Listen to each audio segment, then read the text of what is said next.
कि सीएम योगी आज शिव भक्तों पर पुष्प वर्षा करेंगे। मेरठ, बागपत और गाजियाबाद में हवाई सर्वेक्षण करेंगे और उसके बाद पुष्प वर्षा शिव भक्तों पर करते हुए वो नजर आएंगे। कल भी ऐसी तस्वीरें सामने आई थी, कांवड़ियों पर पुष्प वर्षा की जा रही थी। और आप देखिए, ये हमेशा हमने देखा है कि सीएम योगी कहते हैं कि जो कांवड़िए होते हैं वो तमाम जो कठिनाई होते हैं उनको पार करते हुए जल भरते हैं नदियों से और उसके बाद शिवालयों में उसे अर्पित करते हैं। हरेंद्र इस वक्त वाराणसी से हमारे सहयोगी लाइव जुड़ चुके हैं हमारे साथ। हरेंद्र, वाराणसी की तस्वीर जरूर दिखाइएगा कि किस तरीके से वहां पर तैयारी की गई है। वैसे तो हम बाकी के दिनों की भी बात करें तो तमाम देश भर से श्रद्धालु भक्त पहुंचते हैं और कहते हैं कि भगवान शिव को प्रसन्न करना सबसे ज्यादा आसान है। उनको तो आप जल अर्पित कर लीजिए, वो ऐसे ही खुश हो जाते हैं। क्या तस्वीर वहां से?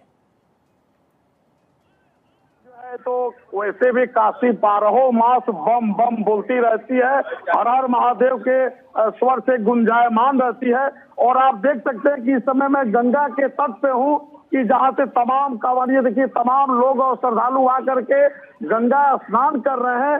गंगा स्नान करने के बाद सीधे बाबा को जल अर्पित करने के लिए जाते हैं, क्योंकि बनारस और काशी परिक्षेत्र में कांवड़ का कंसेप्ट नहीं है। कांवड़ का वहाँ कंसेप्ट है जैसे कि देवघर है, जैसे कि पश्चिमी उत्तर प्रदेश है, कि जहाँ से बाबा भोलेनाथ का मंदिर गंगा तट से दूर जहाँ पर 100-150 किलोमीटर की दूरी पे होता है, वहाँ कांवड़ का कंसेप्ट होता है। वैसे काशी में पूरा सावन भर देश विदेश से लाखों की संख्या में प्रतिदिन श्रद्धालुओं का आगमन हो रहा है। और गंगा स्नान करने के बाद, क्योंकि थोड़ी सी गंगा का जल स्तर में इस समय बढ़ाव है, तो एहतियात के तौर पे प्रशासन की ओर से सुरक्षा की तगड़ी व्यवस्था की गई है। लोग श्रद्धालु गंगा स्नान करके लोटा में जल लेकर के, बेलपत्र लेके, पुष्प और अक्षत लेकर के और कतारों में खड़े होकर के बाबा श्री काशी विश्वनाथ को जल अर्पित कर रहे हैं। आइए हम जानते हैं कि हमारे बीच यहाँ पे कुछ परिवार जो बाबा का दर्शन करने के लिए आया हुआ है। भाई साहब, क्या नाम है आपका? परशुराम जी। अच्छा परशुराम जी, आप सब परिवार आए हैं काशी, पहली बार आए हैं, तो बाबा को जल अर्पित करेंगे? अब और कितने लोग हैं आपके परिवार के सदस्य? 13 लोग हैं। तो दर्शन किया कि नहीं अभी आपने? दर्शन हो गया। और बहन जी, आपका क्या नाम है और क्या कामना लेकर के आई हैं काशी में बाबा को दर्शन करने और बाबा को खोज पाने के लिए बाबा के चरणों में पड़े रहे। हाँ, तो देखिए ये जो श्रद्धालु यहाँ पे है, इनका ये साफ कहना कि हम तो बाबा के चरणों में पढ़ने के लिए आए हैं और काशी आ गए हैं, तो यहाँ से जाने का मेरा मन नहीं कर रहा है। और बिल्कुल, किसका मन करेगा ऐसे में जाने का? जाहिर सी बात है, आज शिवरात्रि और ऐसे में आस्था की डुबकी लगाने के बाद सीधा मंदिर में वो जा रहे हैं, जल अभिषेक कर रहे हैं। उज्जैन का भी एक बार फिर से रुख करेंगे। मोहन हमारे सहयोगी वहाँ से लाइव जुड़े हैं। मोहन, उज्जैन की बात करें तो किस तरीके से वहाँ पर व्यवस्थाएं की गई हैं? क्योंकि भारी भीड़ पहुँचती है बाकी दिनों की भी अगर बात करें, लेकिन आज तो शिवरात्रि का दिन है। आज के दिन का तो अपने आप में बहुत ज़्यादा महत्व है। कैसी तैयारियाँ और जो शिव भक्त हैं, कैसा जोश नजर आ रहा है?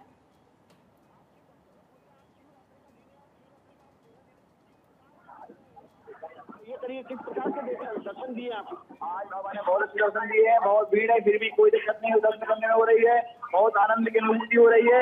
शिवरात्रि के दिन भी विशेष बहुत इतना बड़ा दिन है, फिर भी इतनी भीड़ है, लेकिन दर्शन बहुत सुगम आराम से हो रहे हैं। बोलबम बम बोले। आप माता जी, आप कैसे दर्शन करिए, किस प्रकार के दर्शन करिए? बहुत अच्छे दर्शन हुए। आज शिवरात्रि का दिन है, आपने जल चढ़ाया, किस प्रकार की व्यवस्था है की? बहुत बढ़िया, बहुत बढ़िया। आप बताइए बहन, किस प्रकार के दर्शन हुए, कैसे दर्शन हुए? बिल्कुल, तो देखिए हर हर महादेव के जयकारों के साथ तमाम शिव भक्त आपको नजर आ रहे हैं। ये हम आपको महाकाल की तस्वीर दिखा रहे हैं, उज्जैन के महाकाल की तस्वीरें। देखिए किस तरीके से आरती यहाँ पर की जा रही है, पूजा अर्चना की जा रही है भगवान भोले का। और ये उससे पहले की तस्वीरें, क्योंकि जब भगवान को उनका श्रृंगार किया जाता है तो उससे पहले पूरी तैयारी की जाती है। ये भस्म आरती की अलग अलग तस्वीरें आपको दिखा रहे हैं। दूधाभिषेक प्रभु का किया गया है, तो हमने आपको अलग अलग तस्वीरें पूरे देश भर से हम दिखा रहे हैं कि किस तरीके से तैयारी वहाँ पर की जा रही है। एक बार फिर से हम दिल्ली का रुख करेंगे, क्योंकि अंजू भी इस वक्त मंदिर में ही मौजूद हैं।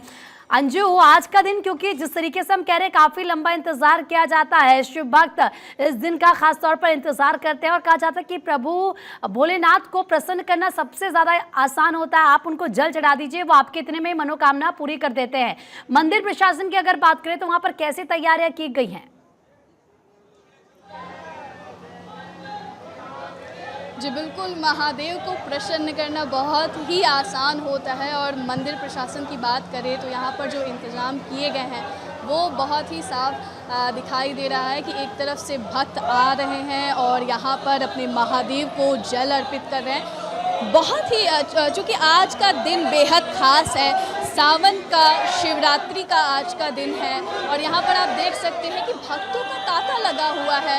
एक तरफ आप देख सकते हैं यहाँ पर लगातार लाइनों में भक्त लगे हुए हैं और देख रहे हैं यहाँ पे ये कुछ आपको तस्वीरें जहाँ पर लोग आ रहे हैं और थोड़ी सी अफरा तफरी का भी माहौल देखने को मिला है। शायद भक्त बहुत ही ज़्यादा उत्साहित नज़र आ रहे हैं और अपने महादेव के दर्शन के लिए काफ़ी बेसब्री से जो है इंतज़ार कर रहे थे और यहाँ पर आप देख रहे हैं कि काफ़ी उत्साह भी नज़र आ रहा है अपने महादेव को प्रसन्न करने के लिए, जल चढ़ाने के लिए और भक्त जो है लगातार बने हुए हैं। प्रशासन की बात करें तो कहीं ना कहीं आज दिन बेहद खास है, भीड़ बहुत ज़्यादा होती है तो थोड़ी बहुत अव्यवस्था की बात करें तो उसमें जो यहाँ पर मौजूद मंदिर प्रशासन के लोग हैं वो थोड़ी सी असफल जरूर नज़र आ रहे हैं, लेकिन फिर भी ओवरऑल अगर यहाँ की बात करें तो तांता लगा हुआ है महादेव के दर्शन करने के लिए।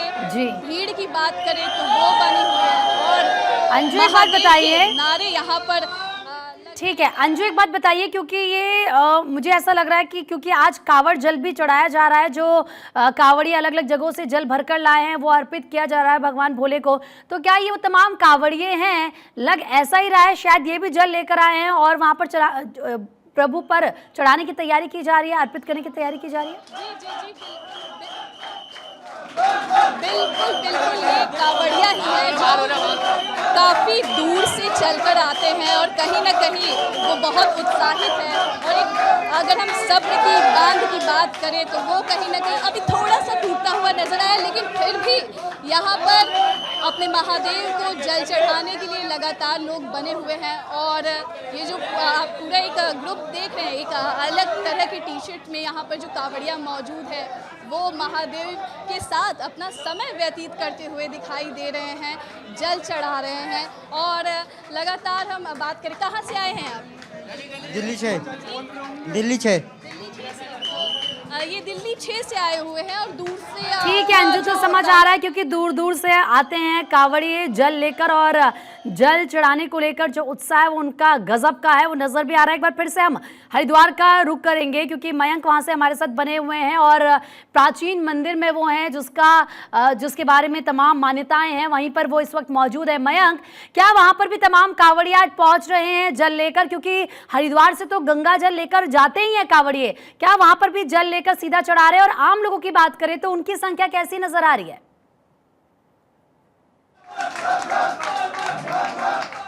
जो कांवड़ी आते हैं वो यहाँ पर जल भगवान का गंगा जल लेकर अभिषेक कर रहे हैं और अगर हम बात करें तो जो शिव भक्त हैं, जो लोकल लोग हैं वो भी लाइनों में लगे हुए। मैं आपको के माध्यम से दिखाना चाहूंगा कि जो कांवड़िया हैं वो यहाँ पर आप मेरे पीछे देख सकते हैं कि कांवड़िया जो है वो लाइनों में लग के यहाँ पर अपनी बारी का इंतजार कर रहे हैं कि भोले बाबा का जो है जल अभिषेक कर सके। बोल बम के जयकारों से पूरा जो मंदिर परिसर है वो गुंजायमान है और काफी बड़ी संख्या में जो है कांवड़ियों के साथ साथ यहाँ पर जो भक्त हैं, शिव भक्त हैं वो पर मौजूद है, क्योंकि इस मंदिर की मान्यता है भगवान शंकर जो है वो स्वयं यहाँ पर विराजमान रहते हैं पूरे सावन माह, क्योंकि जो महाराज दक्ष थे, राजा दक्ष थे, ये उनकी नगरी है राजा दक्ष की और इस समय भगवान महादेव ने जो राजा दक्ष को आशीर्वाद के साथ उनको वरदान दिया था कि पूरे सावन मास है वो इसी मंदिर में विराजमान रहेंगे। और दक्षेश्वर महादेव मंदिर की जो मान्यता है वो चाहे पुराणों की बात करें, शास्त्र की बात करें, समय से एक लोग दिखती है और यहाँ पर एक वैसे तो 12 मास यहाँ पर भक्तों की भीड़ लगी रहती है, लेकिन जो ठीक है, ठीक है, ठीक है मयंक, ठीक है, आप बिल्कुल वहाँ के अलग अलग क्योंकि जो शिव भक्त पहुंचे उनकी तस्वीरें भी दिखा रहे हैं। और एक बार फिर से हम हरिंद्र के पास चल लेते हैं क्योंकि वाराणसी में वो मौजूद है। हरिंद्र, एक बात बताइए, क्योंकि आज कांवड़िए भी जल लेकर पहुंच रहे हैं, जो उन्होंने इतना लंबा सफर किया, और उसको लेकर क्या प्रशासन की तरफ से एक अलग तैयारी, उनके लिए किसी तरीके के इंतजाम किए गए हैं? क्योंकि आज तो हर कोई शिवालयों में पहुंच रहा है जल चढ़ाने के लिए। सबसे बड़ी बात है कि सावन के मद्देनजर जो है जिला प्रशासन और पुलिस प्रशासन की ओर से सुरक्षा का पुख्ता इंतजाम किया गया है और जगह जगह रूट डायवर्जन किया गया है। और सबसे बड़ी बात है कि काशी में बाबा विश्वनाथ मंदिर के इर्द गिर्द जो है नव जल और थल की सुरक्षा व्यवस्था की गई है। गंगा, चूंकि काशी विश्वनाथ मंदिर का गंगा द्वार जो है गंगा जी से लगता है, 80 से लेकर के राजघाट तक कुल 84 घाटों पर जो है, क्योंकि इस समय गंगा का जल स्तर बढ़ा हुआ है, तो ऐसे में एनडीआरएफ, पीएससी, फ्लड यूनिट और जल पुलिस के जवान लगातार बोट से और स्पीड बोट से चक्रमण कर रहे हैं सुरक्षा के मद्देनजर। और सबसे बड़ी बात, काशी विश्वनाथ मंदिर में 4 स्तरीय सुरक्षा व्यवस्था दी गई है, जहां पर उसको 4 जोन में और 13 सेक्टर में बांटा गया है। और कम से कम 1760 सुरक्षा कर्मी काशी विश्वनाथ मंदिर के सुरक्षा व्यवस्था में लगाए गए हैं। ड्रोन से ठीक है हरिंद्र, बिल्कुल वहां पर सुरक्षा के पुख्ता इंतजाम किए गए हैं, चप्पे चप्पे पर पुलिस नजर आ रही है। हरिंद्र, मयंक और अंजू, आप तीनों का बहुत बहुत शुक्रिया। इसके अलावा मोहन भी हमारे साथ जुड़े हुए थे, आपका भी बहुत बहुत शुक्रिया तमाम तस्वीरें दिखाने के लिए।